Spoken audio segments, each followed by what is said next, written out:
UDF നടത്തുന്ന ഈ പുതുയുഗയാത്രയ്ക്ക് എൻ്റെ എല്ലാവിധ ആശംസകളും നേരുകയാണ്.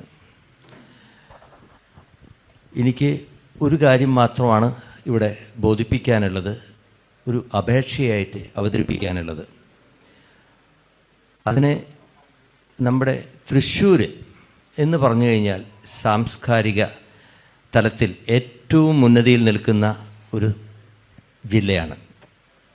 അപ്പോൾ അവിടെ ഞങ്ങൾ പല വർഷങ്ങളായിട്ട് ഇതിൻ്റെ എൻ്റെ അടുത്ത സുഹൃത്തുക്കളായ വിൻസെൻ്റ്, IP പോൾ തുടങ്ങിയവർ ചേർന്ന് ഒരുപാട് കാലമായിട്ട് പ്രയത്നിച്ചു. പക്ഷേ നടത്താൻ പറ്റിയിട്ടില്ല.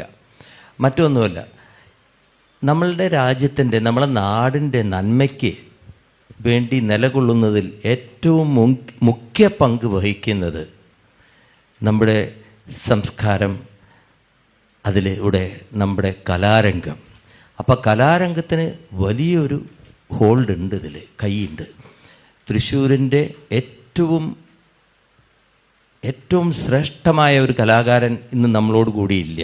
നമുക്കെല്ലാവർക്കും അറിയാം, ഇന്ന് ലോകം മുഴുവനുള്ള മലയാളികളുടെ ഏറ്റവും ഇഷ്ടപ്പെട്ട ഒരു സംഗീത സംവിധായകൻ, ഒരു 100% സംഗീത സംവിധായകനാണ്. അദ്ദേഹത്തിൻ്റെ കഴിവിനെക്കുറിച്ച് പറയുന്നതിനൊരു കാരണമുണ്ട്. വെറും പാട്ടുണ്ടാക്കലല്ല, ബാക്ക്ഗ്രൗണ്ട് സ്കോർ, മറ്റെല്ലാം കൊണ്ടും ഒരു 100% സിനിമ സംഗീത സംവിധായകൻ. അദ്ദേഹം നമ്മൾ വേർപിരിഞ്ഞ് പോയിട്ട് 15 വർഷമാകുന്നു. ഞങ്ങൾ അന്ന് മുതലേ അന്ന് ഈ ജോൺസൻ്റെ മരണത്തോടനുബന്ധിച്ച് നമുക്ക് ഏറ്റവും കൂടുതൽ അന്ന് വളരെ സഹായം ചെയ്ത, എത്രയോ പൈസ അതിനുവേണ്ടി നൽകിയ ഒരു വ്യക്തിയാണ്.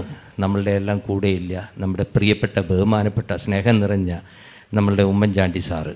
അദ്ദേഹം എനിക്ക് വളരെ പേഴ്സണലായിട്ട് ബന്ധപ്പെട്ടിരുന്നു. അതിനു വേണ്ടുന്ന എല്ലാ കാര്യങ്ങളും അദ്ദേഹത്തിനോട് കഴിയാവുന്നിടത്തോളം അദ്ദേഹം ചെയ്തിട്ടുണ്ട്. പക്ഷേ ഇവിടെ ഒരു പ്രോഗ്രാം, ഒരു വർഷത്തിനുള്ളിൽ ഒരു പ്രോഗ്രാം നടത്തി ലക്ഷക്കണക്കിന് ആൾക്കാരാണ് വന്നതെന്ന്. സിനിമ ഇൻഡസ്ട്രിയിലുള്ള 100% ആൾക്കാരും, ആക്ടേഴ്സ്, സിംഗേഴ്സ്, പ്രൊഡ്യൂസേഴ്സ്, ഡയറക്ടർ, എല്ലാവരും. അപ്പം ഞാൻ എന്തിനത് പറയണമെന്ന് വെച്ച് കഴിഞ്ഞാൽ ആ വ്യക്തിയുടെ പ്രാധാന്യമാണ്. അപ്പം തൃശ്ശൂരിനെ സംബന്ധിച്ച് നമുക്ക് ഒരുപാട് കാര്യങ്ങൾ ഇവിടെയുണ്ട്. കുട്ടേട്ടൻ പറഞ്ഞ പോലെ കലയുടെ ആ ഒരു നാടാണ് നമ്മുടെ കേരളം, തൃശ്ശൂർ പ്രത്യേകിച്ച്. അപ്പം നമുക്ക് തൃശ്ശൂരില്ലാത്തത് ഒരു മ്യൂസിക് അധിഷ്ഠിതമായ ഒരു അക്കാഡമി നമുക്കിവിടെ വളരെ അത്യാവശ്യമാണ്.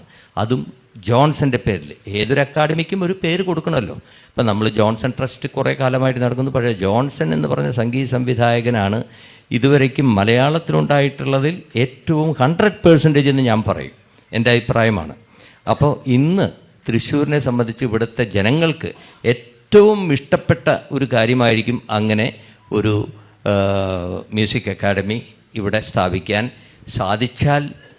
തൃശ്ശൂർക്കാരുടെ എല്ലാവിധ സപ്പോർട്ടും എല്ലാം നിങ്ങൾക്കുണ്ടാകും, സ്നേഹമുണ്ടാവും. Thank you so much. ജോൺസൻ്റെ പേരിലുള്ള ഒരു മ്യൂസിക് അക്കാഡമി തൃശ്ശൂരിൽ വേണം എന്ന് പറഞ്ഞു. തീർച്ചയായിട്ടും അതൊരു പ്രയോറിറ്റി ലിസ്റ്റിൽ അതുണ്ടാവും, അത് ചെയ്യും. ചില കാര്യങ്ങൾ നമുക്ക് തീരുമാനിച്ചു പോവാം.